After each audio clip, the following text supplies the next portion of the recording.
127(2) అంటే 1 year punishment, 189(2) 6 months punishment, 324(4) mischief 2 years punishment, 329(4) clause 4 criminal trespass and house 1 year, 351 clause 2 criminal intimidation 2 years. అన్ని below 7 years. ఎందుకంటే శుభ్రంగా accused అందరినీ కూడా bail ఇచ్చి పంపించడానికి కావాల్సిన సెక్షన్స్ మాత్రమే వేశారు ఆ సిఐ గారు.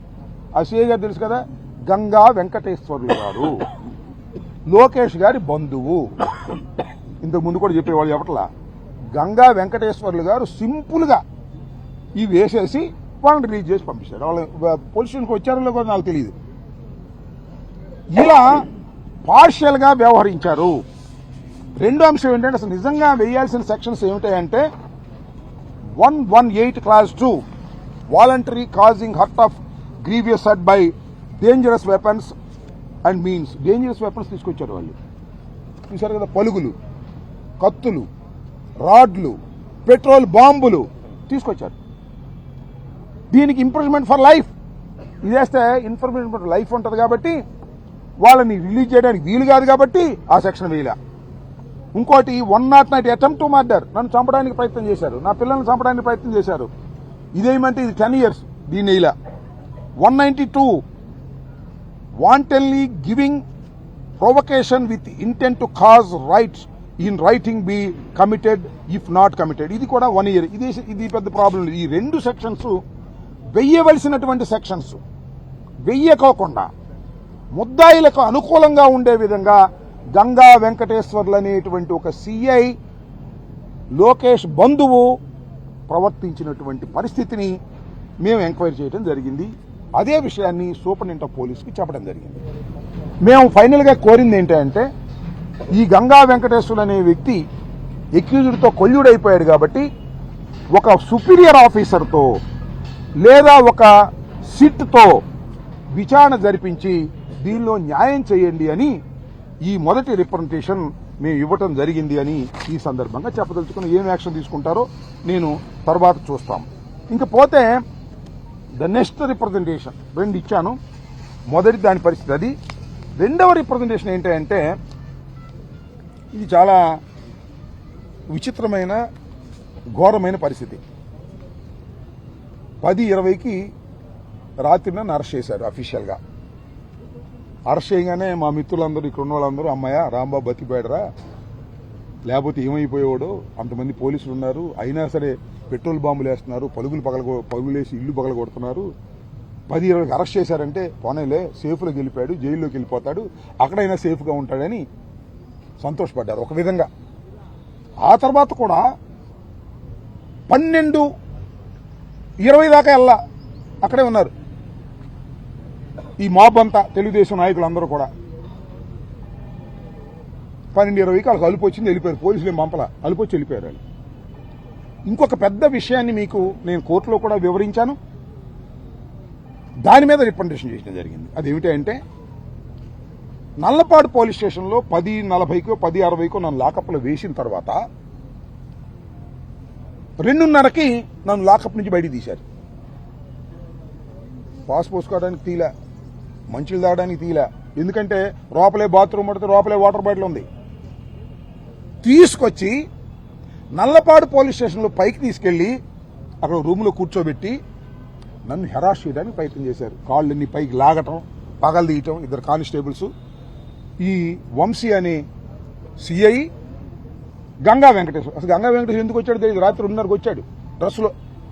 అంటే నన్ను హింసిస్తుంటే చూడసి ఆనందపడదామని వచ్చాడో లేకపోతే లోకేష్ పంపించాడో నాకు తెలియదు. వచ్చి అక్కడ హెరాస్ చేయడానికి ప్రయత్నం చేశారు.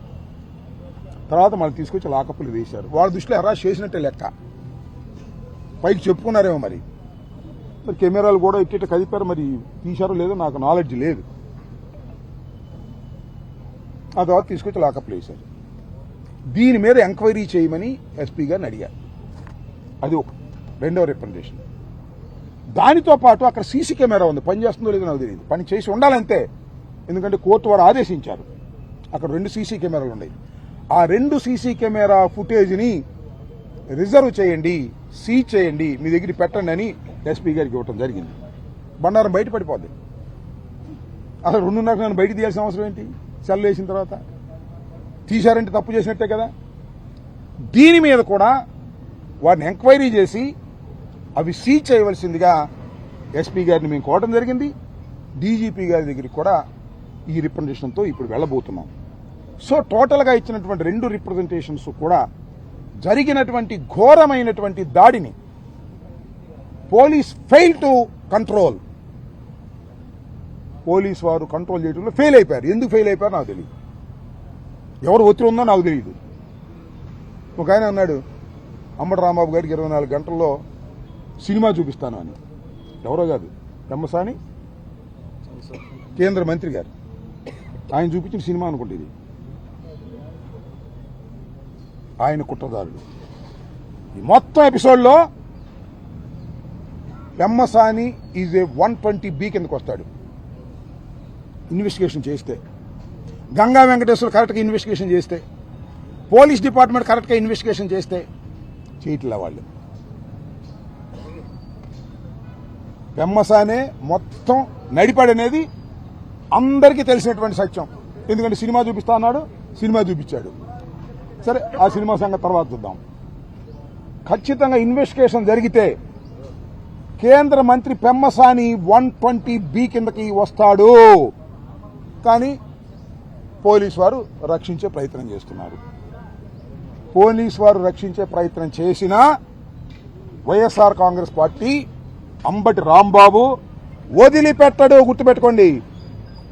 న్యాయస్థానాలకు వెళ్లి పెమ్మసాని సహితం దీనిలో ఎక్యూజ్డ్ అనే దాన్ని నిరూపించేటటువంటి ప్రయత్నం చేస్తామని కూడా ఈ సందర్భంగా నేను మనవి చేస్తున్నాను. ఇంత ఘోరమైనటువంటి ఇన్సిడెంట్స్ ఆవేదనతో చెప్తున్నా నేను. I'm not a factionist. హత్యలు చేయలేదు, హింసను ప్రోత్సహించలేదు. 89 నుంచి రాజకీయాల్లో ఉన్నాను. ఒకసారి రేపల్లిని రిప్రజెంట్ చేశాను, ఒకసారి సత్యనపల్లిని రిప్రజెంట్ చేశాను, మంత్రిగా ఉన్నాను. ఎక్కడ గొడవలని ప్రోత్సహించేటటువంటి మనస్తత్వం కానటువంటి అంబటి రాంబాబు ఇంటి మీద పడి భార్యా బిడ్డల్ని హింసించి, మానసికంగా నన్ను హింసించి, పోలీసులతో కొల్లుడయి ఈ రకంగా చేసిన దానికి మిస్టర్ పెమ్మసాని మూల్యం చెల్లించవలసిందే. గుర్తుపెట్టుకోమని మనం చేస్తున్నాం. నా మీద ఇంత దుర్మార్గమైన దాడి చేసి ఒక వికటాట్టహాసంగా నవ్వుకుంటున్నారు చంద్రబాబు గారు, పెమ్మసాని గారు, లోకేష్ గారు. వీళ్లే నిజంగా ఎక్యూజులు. ఆ వచ్చిన అంతా చిన్న చిన్న వాళ్ళు. వాళ్ళ గురించి నేను మాట్లాడదలుచుకోవాలా. వాళ్ళ మీద యాక్షన్ లేదు. వాళ్ళకి రక్షణగా వచ్చేస్తుంది పోలీసు, నాకు మాత్రం రక్షణగా రాదు. కాబట్టి ఈ రెండింటినీ ప్రాథమికంగా నేను ఎస్పీ గారికి రిప్రజెంటేషన్స్ ఇవ్వడం జరిగింది. మళ్ళా డీజీపీ గారికి కూడా ఇప్పుడు వెళ్ళిస్తాం. ఆల్రెడీ కోర్టులో 2 రిట్ పిటిషన్స్, ఒక రిట్ పిటిషన్ వేశాం. అదేంటంటే పోలీసు వారు బిలో 7 years సెక్షన్స్ ఉన్నటువంటి నన్ను కోర్టులో ప్రొడ్యూస్ చేయకూడదు, it is contempt of the court అని already we filed in the writ petition. అలాగే మ్యాజిస్ట్రేట్స్ ఎవరైతే లీగల్ ఆఫీసర్స్ ఉన్నారో వారు ఎట్టి పరిస్థితుల్లో నన్ను రిమాండ్కి పంపకూడదు. వాళ్ళు రిమాండ్కి పంపారు కాబట్టి వారి మీద కూడా డిపార్ట్మెంటల్గా యాక్షన్ తీసుకోమని రిజిస్ట్రార్ గారికి ఇవ్వడం జరిగింది. నేను యాతావాత చెప్పదలుచుకున్నది ఏంటంటే ఈ సంఘటన మొత్తంలో పోలీసు వారు మాకు సహకరించకపోతే, ఒకవేళ పోయినా ఇంతవరకు సహకరించలేదు, వాళ్ళకే సహకరించారు. చట్ట ప్రకారంగా, న్యాయ ప్రకారంగా న్యాయ వ్యవస్థ, ఇండిపెండెంట్ న్యాయ వ్యవస్థ ఒకటి ఉంది భారతదేశంలో. పోలీసు వారి మీద విశ్వాసం పోయిందేమో కానీ న్యాయ వ్యవస్థ మీద మాత్రం విశ్వాసం ఎవరికి పోలేదు.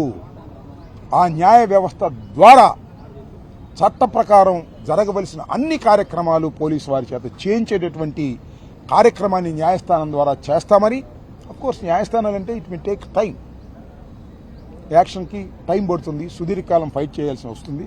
సుదీర్ఘకాలం న్యాయస్థానాల్లో ఇఫ్ నెససరీ సుప్రీంకోర్టుకు కూడా వెళ్లి దీనిలో న్యాయం జరిగే విధంగా, ఇలాంటి సంఘటన జరిగితే ఇలాంటి పరిణామాలుంటాయి అని క్రిమినల్స్కి, దుండగులకి తెలిసే విధంగా న్యాయస్థానాల ద్వారా, ఇప్పుడంటే నేను చెప్పదలుచుకుంది ఏంటంటే పోలీసులు దుండగులు కలిసిన న్యాయ వ్యవస్థ మాత్రం సహించదు అని చెప్పే రీతిలో దీనిలో సారాంశం రావాలనేటువంటి తాపత్రయంతో మేము ప్రయత్నం చేయబోతున్నాం జగన్మోహన్ రెడ్డి గారి డైరెక్షన్లో. అవసరమైతే సుప్రీంకోర్టు కూడా వెళ్లి దీన్ని సాధించే ప్రయత్నం చేస్తామని ఈ సందర్భంగా తెలియపరుస్తూ, ఒక అడుగు కోర్టులో వేశాం, హైకోర్టులో, మరొక అడుగు ఇవాళ రిప్రజెంటేషన్స్ ఇచ్చాం, మళ్ళీ డీజీపీ గారికి ఇస్తాం. తర్వాత మళ్ళా వాళ్ళు యాక్షన్ తీసుకోకపోతే రీజనబుల్ టైంలో we will go to the courts, న్యాయస్థానాలకు వెళ్తాం, హైకోర్టుకు వెళ్తాం, అవసరమైతే సుప్రీంకోర్టు కూడా వెళ్లి దీనిలో న్యాయాన్ని నిగ్గు తేల్చే విధంగా, లాజికల్గా దీనికి ఎండ్ జరిగే విధంగా ప్రయత్నం చేస్తామని మీ ద్వారా రాష్ట్ర ప్రజానీకానికి ఈ సందర్భంగా తెలియపరచనున్నాను. ఒకే ఒక పేరు పెట్టారు. నీ పేర్లు పెడితే ఒకే ఒక పేరు పెట్టారు. ఎవరి పేరు? అండ్ అదర్స్ అని పెట్టారు. ఏమి యాక్షన్ తీసుకెళ్ళి టిల్లో ఎంత దుర్మార్గంగా ఉంది అనేది ప్రజలు తెలుసుకోవాలని కోరుకుంటున్నాను.